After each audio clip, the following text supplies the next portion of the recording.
Hi guys, welcome. So we're gonna be doing a deck reveal because I haven't worked with this deck all season so far, and I'm like, I need to get this reveal filmed so I can start working with this deck.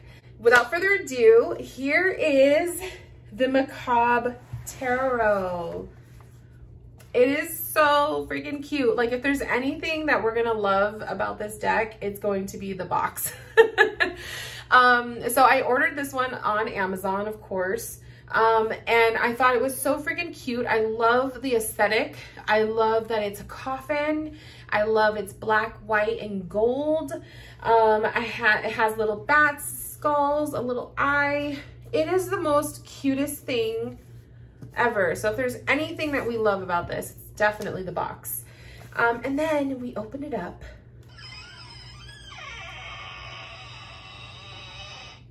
And it has the sound effect of a creaky door. And then inside we have the guidebook, and I already opened the cards because I didn't want to like fuss with the plastic. So we have the deck, but you do get a beautiful guidebook. It is really like a silky-ish, I don't know, velvety, kind of feels like velvet to me, material. And it's literally the aesthetic of the whole deck. Black, white, and gold. Yes. So there are some tarot spreads. It looks like there's a few of them. I love it. Let's get into the cards. So these are the card backs. You have skulls, an eye. I'll kind of go like this so you guys get a better look. Obviously, you could read this deck in reversed with the backs, so that's a plus. Gold edges, look at how gorgeous. Really, really pretty. And then the deck. Let me bring you guys a little bit closer to my face. So here we go. The Fool. Look at how creepy that is. You have like this, it kind of looks like a clownish, ooh, with another little face coming out of her mouth. Now, right off the bat, I will say, obviously this image to me does not scream fool energy. So I would definitely say, if that's kind of like for some people that might be a problem, like it's kind of like, well, the picture doesn't really portray the card. Just bear with me. Let's just see how this goes. The Magician. I could see the Magician with this.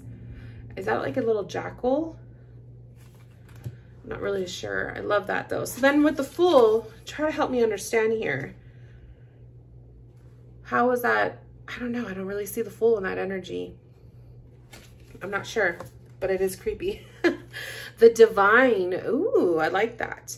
So instead of the High Priestess, you have the Divine. So you have the all-seeing eye, the moon phases. I like it. Ooh, Ethereal, the Ethereal. So this is in replacement of the Empress.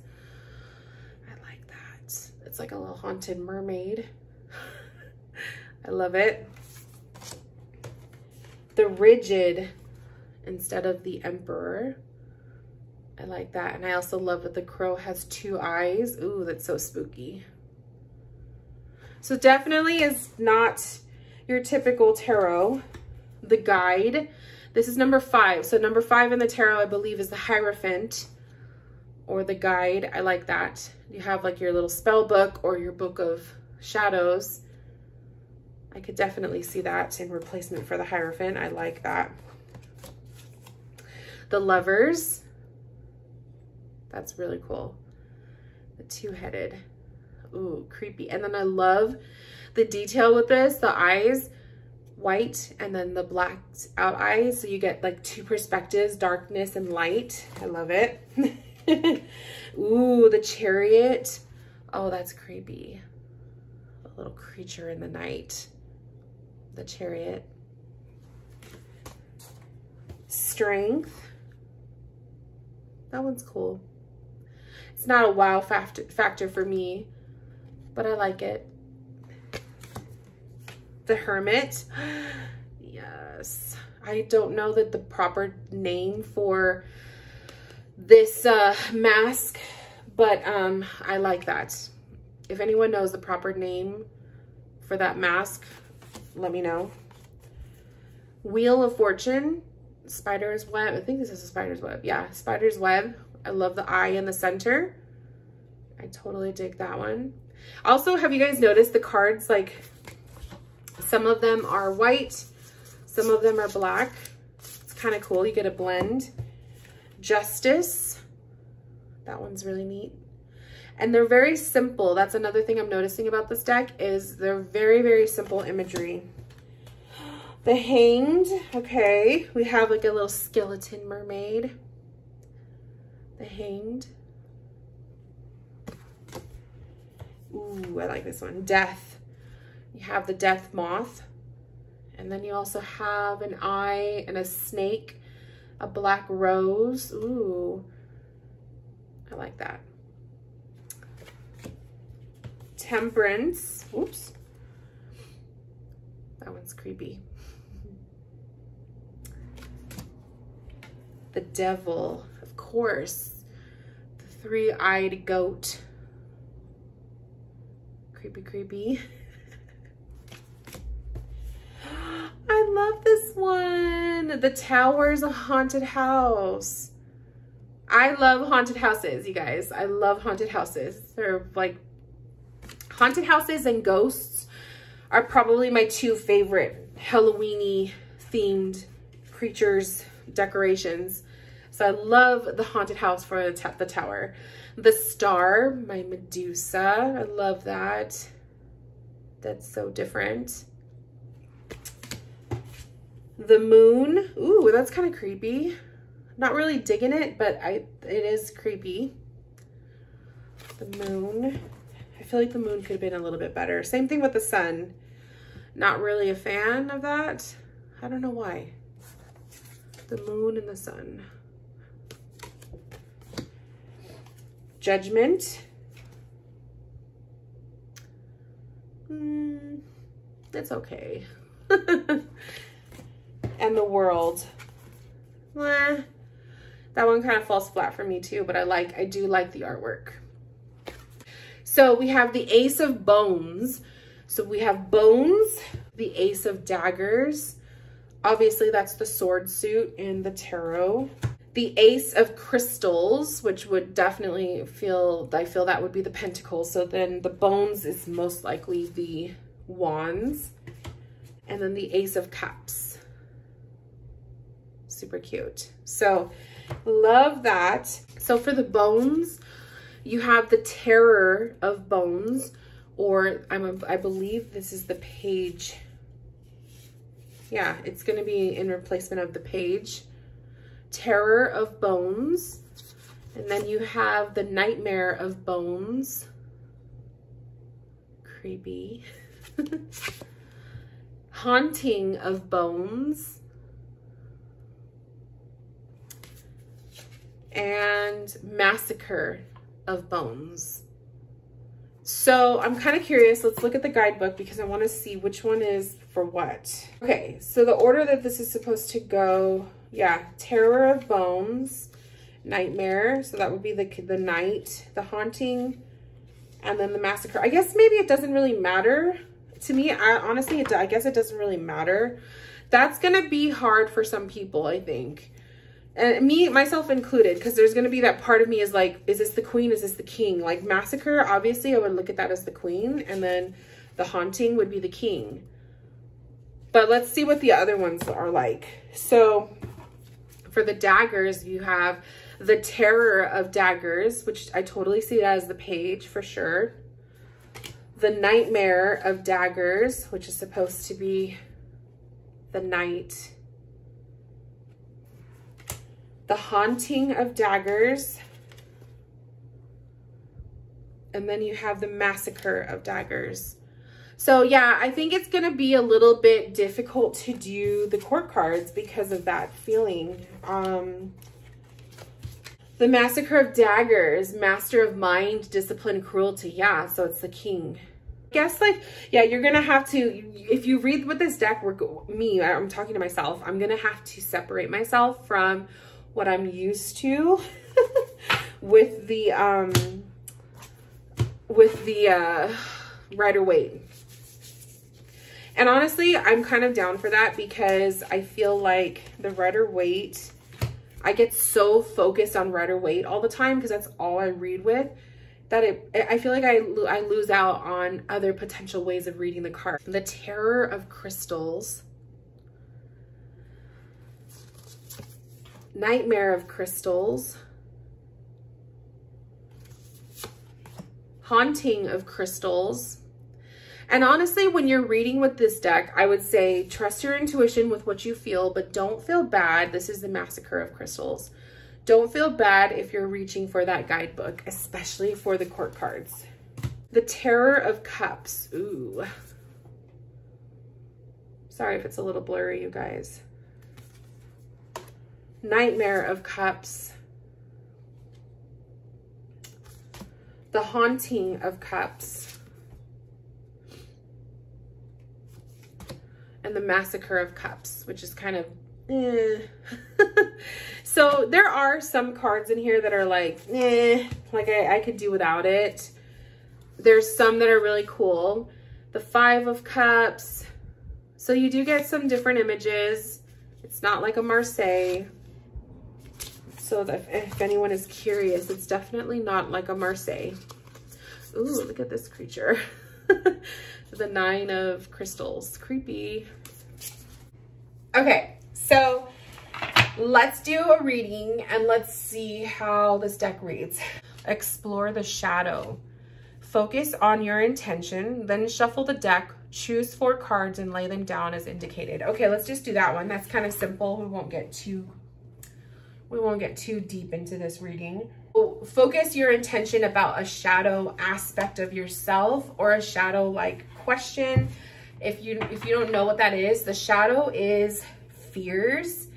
It is weaknesses, traumas, sadness, the negative. Okay. What is something that you are seeking guidance on concerning a shadow aspect of yourself or the shadow aspect on a situation? So I'll give you guys a moment. I'm going to shuffle these cards. They do shuffle really nicely, I will say that.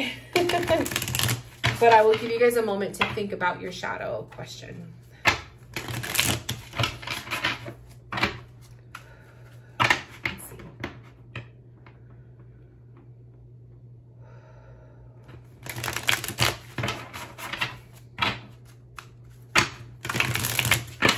So I have my question in mind.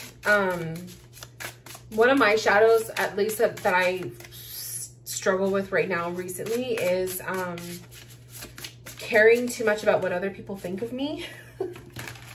So I'm going to go with that. Where are you currently right now? The energy, where are we currently? So we have the Terror of Bones. Where are we currently? And the bone suit is Wands. Let me fill this out. Okay, so I hear from Spirit when I ask, where are we currently with the Terror of Bones or the Page of Wands? We're currently trying to find our footing, okay? Some of us are trying to find our place, our name for ourselves, our space, we're claiming our space in our world and in our life. Some of us are trying to get comfortable or situated in a relationship. Some of us are getting comfortable and situated in some kind of other aspect in ourselves, within ourselves in our life. And I feel like with us currently, in terms of the shadow, I feel like a lot of us are very eager to fight the shadow. And I think that has a lot to do with this season. We are in the fall season and it's harvest season. This is the darker aspect. This is the shadowy side of Mother Earth. And I feel like the essence of this time of year gets a lot of us into more of our deeper parts. We're much more aware of our deeper parts. We're much more aware of our own shadows. We're much more aware of the shadows of others. And I think that there's this intensity to almost romance the shadow aspect of our lives, of ourselves. This is coming to peace with our shadowy parts. When I say romancing it, I don't mean it in a negative or a toxic way of, you know, downsizing something that is very serious, like a mental illness or, you know, depression or something heavy like that.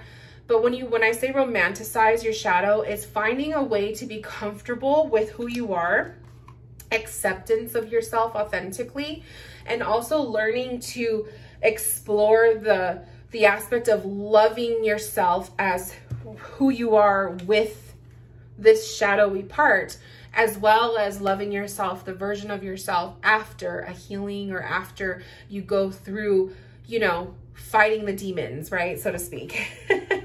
So there's Terror of Bones. Now, card number 2, what is giving you a false sense of safety?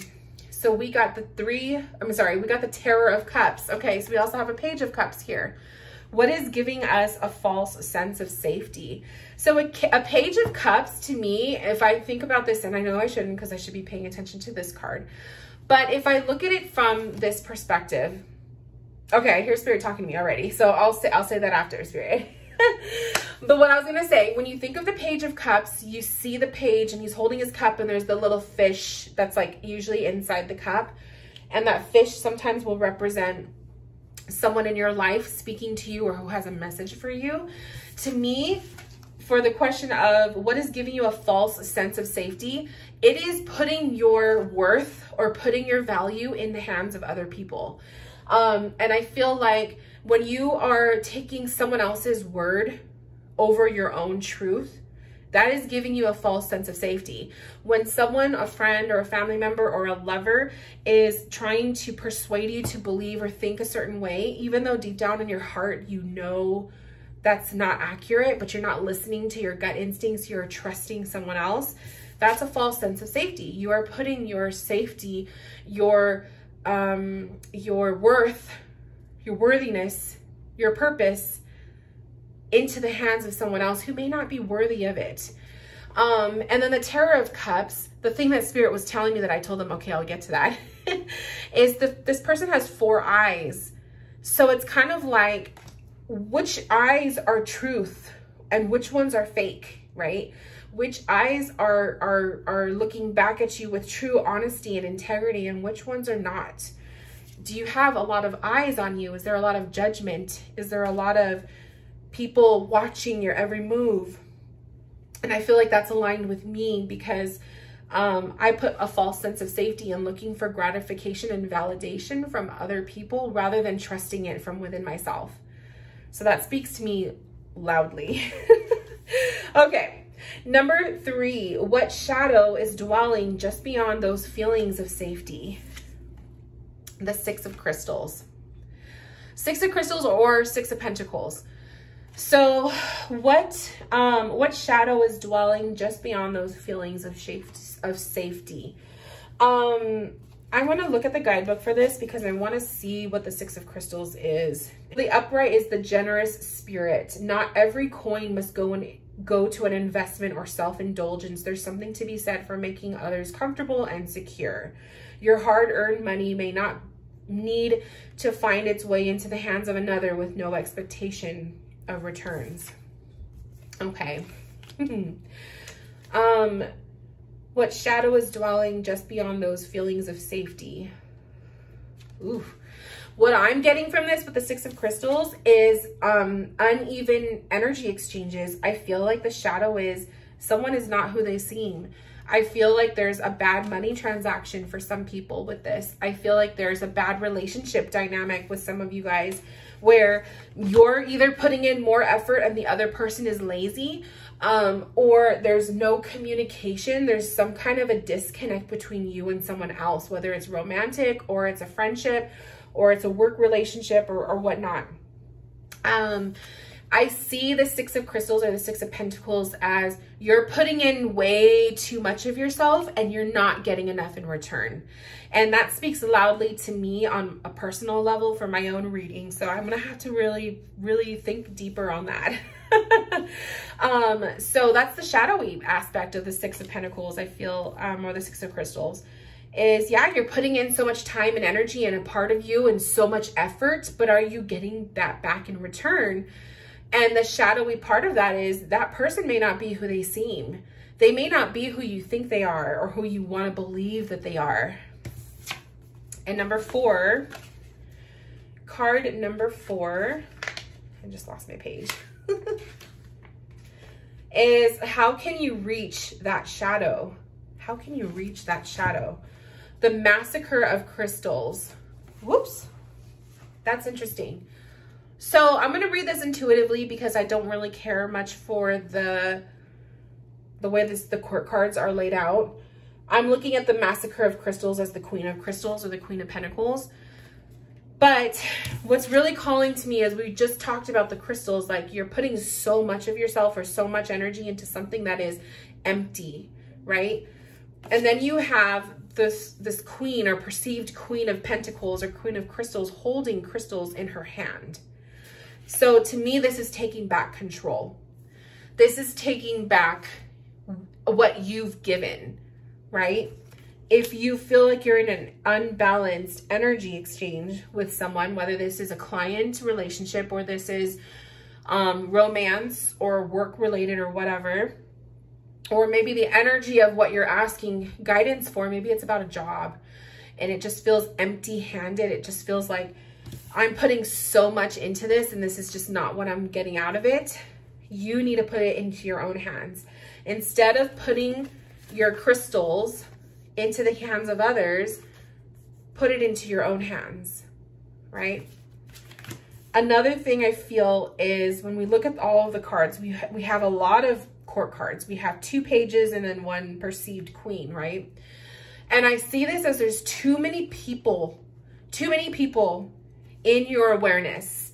And when you're talking about the shadow, which is fears, setbacks, insecurities, when you surround yourself too much with too many people and outside opinions and not enough of within the heart. But what I was going to say was when you're not putting enough energy and effort into yourself and trusting your own heart and communication, I guess we could tie the lack of swords into that.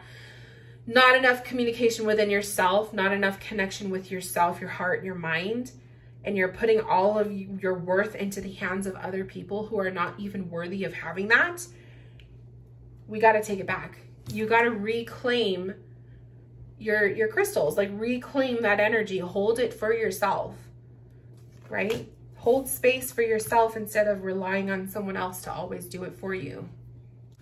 Yeah, I like this deck, you guys. It shuffles really nicely and I feel really good about it. So I'm going to pull one more card for myself. Just a card from this deck to me. And it gives me the Massacre of Daggers. That is hilarious. So the King of Swords. Definitely it's going to, I feel like this is going to say you ultimately have the upper hand in the way that you communicate messages from this deck.